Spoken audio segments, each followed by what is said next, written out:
Mais um blend de informações aqui no canal Café do Setorista com informação exclusiva para você. O Corinthians colocou o Fábio Carille na pauta.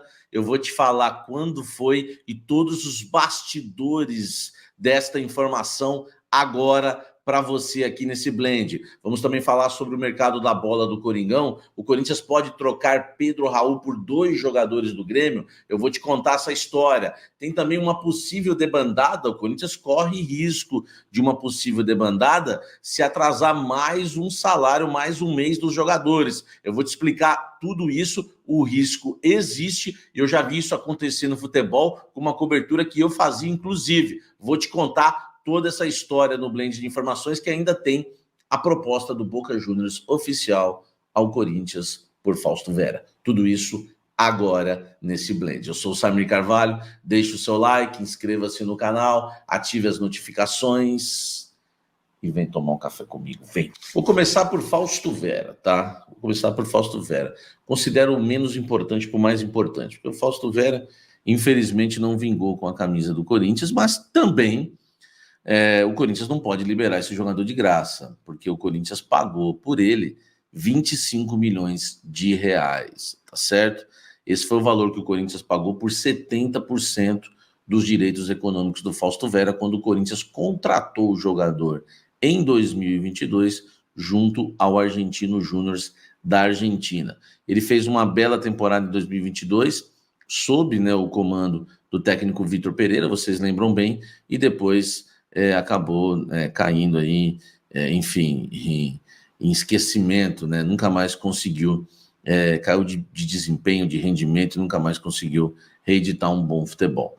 O Boca Juniors está interessado, além do Atlético Mineiro, que eu já citei para vocês aqui, o Boca Juniors também está interessado no Fausto Vera. Uma proposta já foi formalizada, não chegou ao Corinthians, na verdade, essa proposta, chegou ao jogador, mas vai ser encaminhada ao Corinthians nas próximas horas ou nos próximos dias. A ideia do Boca Juniors é comprar 50% dos direitos econômicos do Fausto Vera, 50% dos direitos dele, por 2 milhões de dólares. Pouco mais aí, né? Dependendo da cotação do dólar, hoje pouco mais de 10 milhões de reais. Lembrando, Corinthians pagou 25 milhões de reais pelo Fausto Vera por 70%. A proposta é de 2 milhões de dólares, 10 milhões de reais por 50%. O Corinthians ainda ficaria com 20% nesse caso, né, se aceitar realmente a proposta do Boca Juniors ou não, pelo jogador Fausto Vera, que quer ir para a Argentina, onde a namorada canta, enfim, aquela coisa toda, voltar a morar em Buenos Aires, né, nada mal, e enfim, e também não tem espaço no Corinthians hoje, tá? Eu quero a sua opinião, se você acha que o Corinthians tem que se livrar do Fausto Vera, porque existe o salário dele, que não é um salário baixo, né? Fausto Vera ganha no Corinthians aí quase 500 mil, né, 400 e pouco, enfim, é o salário do argentino, que aliás é uma das dificuldades também em relação ao acerto com o Boca, tá? Comenta aqui se você quer o Fausto fora ou se você acha que ainda esse jogador pode render alguma coisa ao Corinthians ou até no mercado. Deixa o like e comente aqui embaixo, por favor. Olha só, vamos lá, vamos trazer uma informação importante para vocês. O Corinthians pretende trocar o Pedro Raul, tá? Jogador que, infelizmente, ainda não engrenou com a camisa do Corinthians, por 2 jogadores do Grêmio. Essa é uma informação que tem circulado, tá? No sul do país, enfim, e também já, né, dentro do Parque São Jorge. Eu não consegui confirmar a informação. O que eu consegui confirmar até agora é o interesse do Corinthians no Adriel, inclusive o Corinthians já iniciando as conversas. O Corinthians já iniciou, teve dificuldades no início, inclusive, porque o Adriel pertence ao Grêmio e está emprestado ao Bahia. E o que eu sei é que realmente o Grêmio já fez uma proposta ao Pedro Raul. A ideia é ficar com o jogador por empréstimo até o final do ano. Agora, do Natan surgiu a informação agora no final da tarde, eu ainda não consegui confirmar, mas muita gente vem falando que existe essa possibilidade, né? Jornalistas, né, do sul do país, de Porto Alegre, falando sobre essa possibilidade. Natan é um meio-campista já de 28 anos, eu não acho grande jogador, enfim, os números dele esse ano nem são tão bons assim, com a camisa do Grêmio, tá? São números aí bem pífios, né? Tem 1,77 m, contrato até o final do ano que vem. Avaliação não vou nem colocar em conta, né? Mas é um jogador aí que tem simplesmente caído no ostracismo lá no Grêmio, e não sei se resolveria o problema do meio campo do Corinthians. O Adriel ajudaria o Corinthians no gol, né? É um goleiro de 1,97 m, que está no Bahia, Rogério Ceni gosta dele, enfim, aquela coisa toda, e interessa realmente o Corinthians quer o Adriel, o Grêmio realmente quer o Pedro Raul. Agora, vamos ver se vai casar todas essas trocas, né?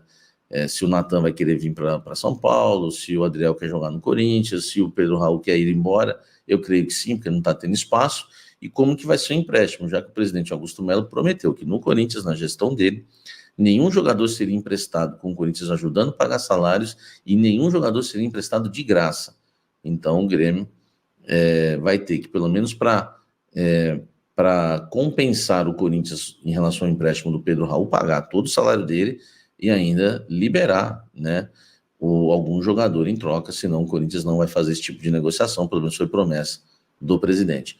Você trocaria Pedro Raul por Natan e Adriel? Comenta aqui embaixo e não esquece de deixar o seu like. Corinthians corre risco de uma debandada. Olha, gente, informação hoje do meu amigo Vitor Scaroli é que os jogadores estão insatisfeitos, né, muito insatisfeitos com os salários atrasados, tá? A reportagem diz que são 2 meses de imagem, que eu já havia dado para vocês, e é verdade. Existem 2 meses de imagem e agora 1 de CLT. Importante a gente falar algumas coisas aqui. Se o Corinthians deixar atrasar um terceiro salário, tá? Um terceiro salário, a gente sabe que os jogadores vão ter respaldo, tá? Segundo a Lei Pelé, tá? Que dá essa possibilidade, né? Caso um clube esteja com pagamento atrasado de salário, direitos de imagem, FGTS ou contribuições previdenciárias, ainda que parcialmente, tá? Pelo período igual ou superior a 3 meses. Um desses, tá certo? Então a gente tem que pensar o seguinte: já estão 2 meses atrasados, os jogadores estão insatisfeitos, tem jogador que ganha muito lá, tá? Tem jogador que ganha muito, e eu não vou citar os jogadores, que os caras estão loucos mesmo, porque tem um que tem salário alto que está realmente por aqui já, e é muito verdade a matéria, tá? E eu digo mais, se chegar esses 3 meses, o Corinthians pode sofrer uma debandada. Eu cobria o Santos em 2015, tá? Eu cobri o Santos em 2015, ninguém me contou, eu vi, eu estava lá cobrindo o Santos em 2015. Na transição de Odílio Rodrigues e Modesto Roma, eu citei até um pouco isso no Almoço Café, mas vou estender um pouco mais aqui. Saíram por conta dessa questão de chegar a 3 meses de salários atrasados, foi transição também de diretoria. Saíram Arouca, que foi para o Palmeiras, Edu Dracena, que foi para o Corinthians, o Aranha, que foi para o Palmeiras, o Mena, que foi para o Cruzeiro, o Leandro Damião, que foi para o Cruzeiro, tá? Em 2007, o Zeca, né, lateral, foi para o Inter também, se aproveitando da mesma situação, né, baseado aí na Lei Pelé. Então, eu costumo dizer que eu não sou daqueles que tem lado, né? Um que só defende do Duílio, outro só defende o Augusto, aí fica, culpa de quem não interessa. O Corinthians hoje é gerido por alguém e esse alguém não pode deixar o Corinthians sofrer uma debandada, tá? Não tem nada a ver o que eu vou falar, é só apenas uma bobagem aqui. Mas o pai do Garro passou a seguir o São Paulo, eu não entendi isso. Porque o pai do Garro passa a seguir o São Paulo no Instagram, eu não entendi isso, tá?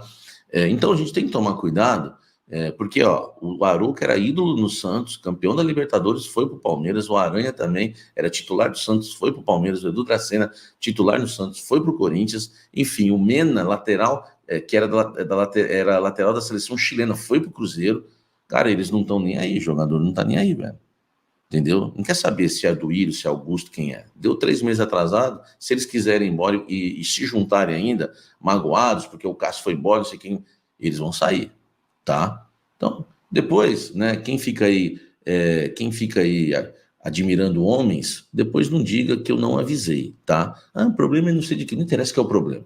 Não pode acontecer. É o Corinthians, é um time grande. Deixa o like. Fiquei bravo, igual nas lives, hein? Ó, gente, informação exclusiva, o Corinthians colocou Fábio Carille na pauta. Já esteve na pauta, tá?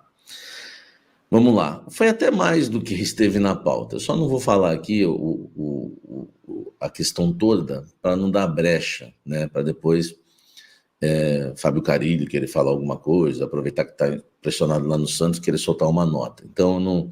Porque uma vez eu falei que o Fábio Carille seria demitido no Corinthians um dia antes. Ele soltou uma nota falando que era mentira minha. Tá tudo provado, tá no UOL. Isso foi no sábado. No domingo ele caiu depois do jogo contra o Flamengo. E eu falei que ele ia cair se perdesse o jogo. Tá? Que tinha perdido o vestiário. Ele soltou a nota, me chamou de mentiroso e caiu no domingo. Então eu não vou dar brecha para ele, porque foi mais do que isso. Mas eu vou falar só para você saber. Antes do jogo contra o Fluminense, aquele que o Wesley brilhou, né? Até o Hugo brilhou, o Mosquito, todo mundo, e o Corinthians ganhou do Fluminense por 3-0. Antes desse jogo, o Corinthians chegou à conclusão que Carille era o nome, tá? E no dia seguinte, meus amigos, o Corinthians ia com tudo para cima do Carille, caso o Antônio Oliveira perdesse aquele jogo que ele balançava e muito, tá certo? Não estou falando que o Corinthians colocou o Carille na pauta ou procurou o Carille agora, ontem, hoje, não é isso. Estou dizendo que o Carille foi colocado em pauta, e eu não vou dizer mais os detalhes, porque já deu para entender que é mais do que isso, tá? Já deu para entender, né? Mas ele esteve na pauta, e na segunda-feira, ou até no domingo mesmo, depois se o Corinthians perdesse para o Fluminense em casa, o Carille seria procurado, tá? E o Corinthians estaria avançando em tratativas com ele para tentar contratar o Carille, enfim, para ser o treinador do Timão. Então, o Antônio Oliveira, que já não vive um bom momento, tome cuidado, porque a diretoria do Corinthians, tá, já buscou informações sobre o Carille. A diretoria do Corinthians, antes do jogo do Fluminense, buscou muitas informações sobre o Carille, e eu não vou te falar com quem, porque eu não vou entregar minhas fontes, porque o que eu não tenho de fonte no Santos, vocês também não têm noção, desde o segurança, do cozinheiro, enfim, todo mundo que você imaginar, e claro, da diretoria, tá? O Corinthians colocou o Carille na pauta e procurou informações dele no Santos, tá? Isso antes do jogo contra o Fluminense. Então eu não duvido nada que ele pode estar na pauta ainda, ou em caso aí, né, do Antônio Oliveira não se firmar no comando do time. Essa é a informação para vocês, tá? Procurei o Corinthians para falar sobre o assunto, inclusive o presidente Augusto Melo, mas não houve resposta. Então tá aí, publicado, assim é o jornalismo. Deixa o like, inscreva-se no canal, ative as notificações. É isso aí, né, família? Ficamos com o nosso giro de notícias aí, exclusiva e atualizada do maior clube brasileiro, o Corinthians, que tá aí com as informações muito importantes juntamente com o Samir Carvalho. Você pode conferir tudo aí lá no canal do Samir Carvalho, que se chama Café do Setorista. Dá uma passada lá e confere tudo que rolou. Não esqueça de deixar like, se inscreve no canal e ativa o sininho de notificação para mais detalhes. Agora a gente vai ficando por aqui. Um grande abraço no coração. Até o próximo vídeo.